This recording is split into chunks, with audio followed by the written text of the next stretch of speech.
Ahora, también tenemos el test de proporcionalidad muy conocido en nuestra jurisprudencia y luego también tenemos otro que en algunas ocasiones se ha utilizado, el test de razonabilidad. Ujú, Y luego hay quien también utiliza algo que se llama como el test de igualdad, que es ujú. muy parecido al test de proporcionalidad con los 3 primeros pasos, ¿no?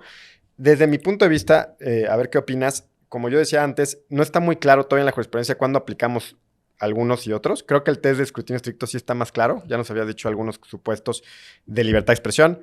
Tal vez hay algunos también de igualdad cuando se distingue con base en categorías sospechosas y se afecta Ujú. al grupo en situación de vulnerabilidad.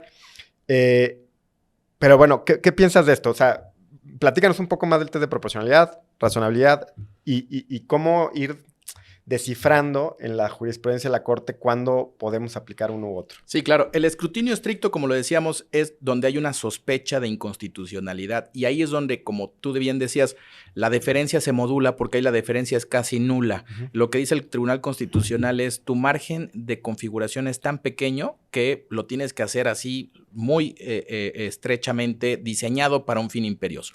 Del otro lado estaría ese test de razonabilidad que dices o ese escrutinio ordinario, donde la deferencia está en su máximo punto. La norma tiene su máxima presunción de validez y para lograr la inconstitucionalidad se tiene que revertir esa presunción muy robusta de constitucionalidad. Aquí los pasos son 3 y son muy sencillos. Si en el escrutinio estricto era un fin imperioso, en el escrutinio ordinario es un mero fin legítimo. Aquí sí basta con que el legislador se proponga un fin que no sea abiertamente contrario a la Constitución. Puede ser cualquier fin de política pública que esté dentro de su margen de apreciación.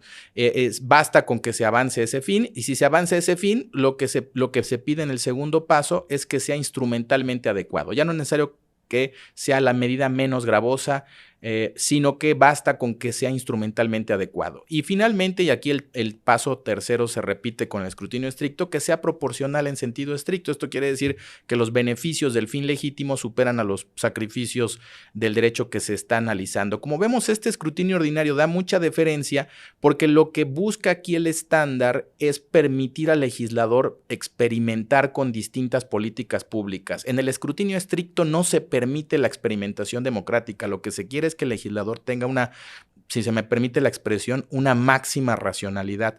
En cambio, en el escrutinio ordinario no se requiere esa máxima racionalidad, se requiere una razonabilidad mínima. También por eso se le llama un test de mera razonabilidad, es decir, lo que una persona media pudiera haber concluido si hubiera tenido un problema como el que tenía para legislar.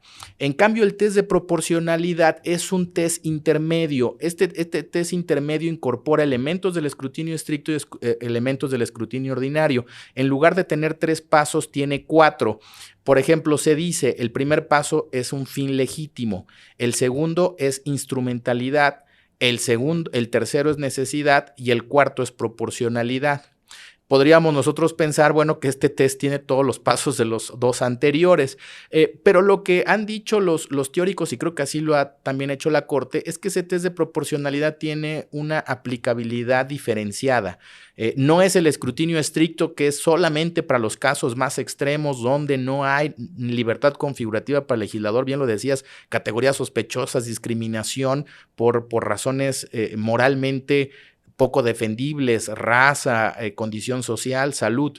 No es el escrutinio ordinario donde el legislador podría hacer muchas cosas, ¿no? Política pública en materia económica. No, el test de proporcionalidad es un espacio intermedio. Yo diría que la Corte lo ha utilizado, bien lo decías tú, sin un consenso claro, pero lo ha utilizado cuando se trata de ponderar derechos constitucionales en pugna, ¿no? Ujú. Por ejemplo, se me va a ir a la mente y creo que es el precedente más relevante sobre este tema, pues es el de la prohibición del consumo lúdico de marihuana. Ahí lo que dijo la Corte es esa legislación, que era la Ley General de Salud, interviene en el derecho humano al libre desarrollo a la personalidad, pero también busca proteger el derecho a la salud.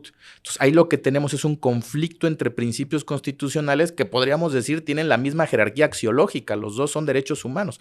¿Cómo resuelves ese conflicto? Pues con un test de proporcionalidad. No es propiamente una ponderación, porque no se está ponderando los dos derechos, sino más bien se está analizando si una ley que interviene en libre desarrollo de la personalidad para proteger derecho a la salud, eso no es inconstitucional. Y creo que esa sería una buena forma de decir que para eso sirve el test de proporcionalidad. Entonces, en suma, yo diría, el test de proporcionalidad te ayuda a resolver conflictos entre derechos, el escrutinio estricto para resolver conflictos donde el legislador no tiene libertad configurativa, y el escrutinio ordinario te ayuda para resolver conflictos donde el legislador tiene una manga ancha para legislar. Sí, me parece que con eso vamos definiendo, digamos, los criterios de aplicación. Como ya decíamos, pues bueno, esto es discutible y está bien, digamos, que sea discutible, no son matemáticas. Ahora, decías, esto no es estrictamente, cuando hablas de la proporcionalidad, esto no es estrictamente una ponderación. Y si te entiendo bien, la ponderación sería ir directamente, por ejemplo, al cuarto paso, ¿no? A mí en algún momento que he reflexionado sobre este tema, me parece que en algunos supuestos se podría aplicar directamente la ponderación sin tener que correr por los 3 primeros pasos, ¿no? Lo que pasa es que creo que ahí, obviamente, el margen de discrecionalidad tal vez es todavía más amplio, ¿no? O sea, yo pienso que la ponderación la podríamos, cuando no está de por medio, por ejemplo, un tema de constitucionalidad de una ley, sino que directamente hay un conflicto, por ejemplo, entre el derecho al honor de unos periodistas y el derecho a la libertad de expresión de otros, ¿no? Y entonces ahí no vamos a aplicar el test de proporcionalidad, sino la ponderación directamente.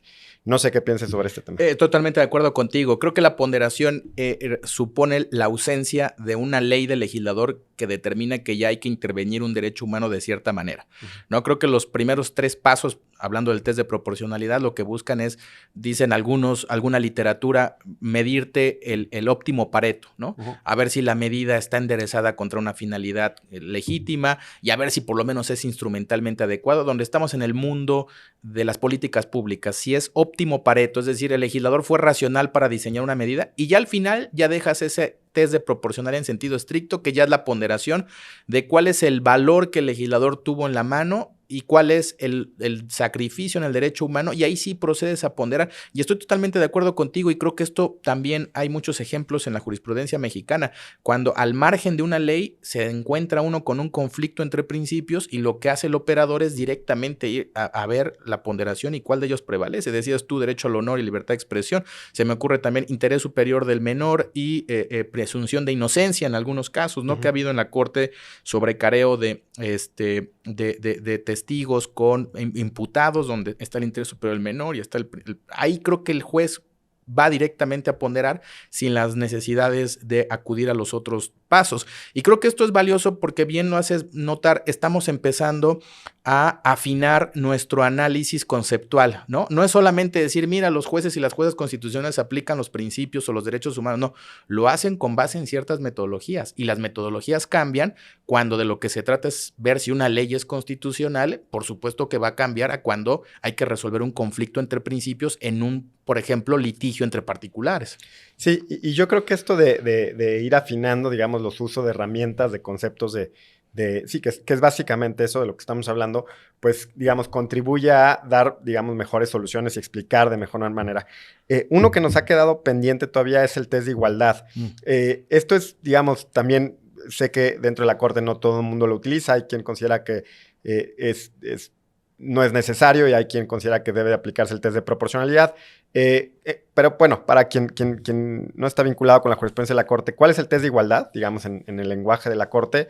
¿Y cuál sería la diferencia con el test de proporcionalidad? Sí, la pregunta es muy, muy interesante porque efectivamente toca el corazón de un debate donde hay personas que dicen, oye, el test de igualdad no se diferencia del test de proporcionalidad. Yo diría que sí se diferencia y que es valioso mantener la distinción, porque creo que la premisa de todo es que el derecho es principalmente una actividad de clasificación de la realidad. Es decir, el derecho se basa en la idea de que hay que clasificar objetos y diferenciarlos de otros. Entonces, o eres mayor de edad o eres menor de edad, o estás casado o eres soltero, o eres mexicano o no eres mexicano. Entonces, con base en esa clasificación se asignan distintas consecuencias jurídicas. Entonces, si la tarea de juridificar el mundo es una tarea de clasificación, entonces surge la pregunta relevante de cuándo esa clasificación es desigual y cuándo es respetuosa del principio de igualdad. Entonces, en este sentido, y estamos analizando sobre todo metodologías de análisis de constitucionalidad de leyes, pues el legislador va a clasificar en muchos aspectos. Y creo que cuando el legislador clasifica la realidad para avanzar ciertos fines de política pública sin tocar un derecho humano, en su esfera, digamos, tutelada constitucionalmente, el test de igualdad cobra sentido, porque es un test que simplemente va a analizar si la función clasificatoria del legislador es razonable o no es razonable. Entonces, los pasos son parecidos, pero me parece que la intensidad es distinta. Lo que dice la Corte es, lo primero que tienes que ver es si hay un término de comparación. Como sabemos, el test de igualdad se basa en el principio de igualdad y es un principio o un derecho humano que no tiene un contenido ontológicamente diferenciable o visible, sino que es un derecho relacional. Uno tiene un derecho de igualdad en relación a los demás, ¿no? Entonces, lo que dice la Corte es para que aparezca el test o para que aplique el test de igualdad, primero necesitas ofrecer un término de comparación. Esto es, busca una regulación que te afecte, pero busca que esa afectación se base en una clasificación con base en un criterio que te permite compararte con otro régimen jurídico, ¿no? Entonces, por ejemplo, los mexicanos y los no mexicanos. Entonces, ¿cuál sería el término de comparación? Bueno, pues ser una persona mayor de edad residente en México, vamos a ponerlo. Ese es el término de comparación. Entonces dice la Corte, ofréceme un término de comparación y después ese término de comparación se va a someter a 3 pasos. Aquí hay discusión si son 3 o son 2, ¿no? La Corte en un principio decía que son 2 y esos 2 ese término de comparación tiene que traducirse en un criterio de clasificación que busque avanzar un fin legítimo, ¿no? Esto se parece mucho al test de proporcionalidad o al escrutinio ordinario. Si tú pasas ese primer paso, entonces lo único que tienes que acreditar es que el legislador clasificó de tal manera que busca avanzar instrumentalmente la realización de ese fin legítimo. Yo creo que estos eran los primeros test de igualdad donde tenía solamente estos pasos, el término de comparación, el fin legítimo y la instrumentalidad. Y creo que ya después, y esto a lo mejor tiene que ver también con la confusión o los debates al interior de la Corte, algunos presentes de la Corte últimos, sobre todo, han agregado este test de proporcionalidad en sentido estricto, ¿no? Donde parece que ya involucra al tribunal en una especie de ponderación de los derechos que ya están involucrados. Yo diría que este último paso están en los precedentes, se suele utilizar, pero no necesariamente es, digamos, necesario para su aplicación, porque, insisto, el legislador clasifica en muchos ámbitos sin necesariamente involucrar un derecho humano.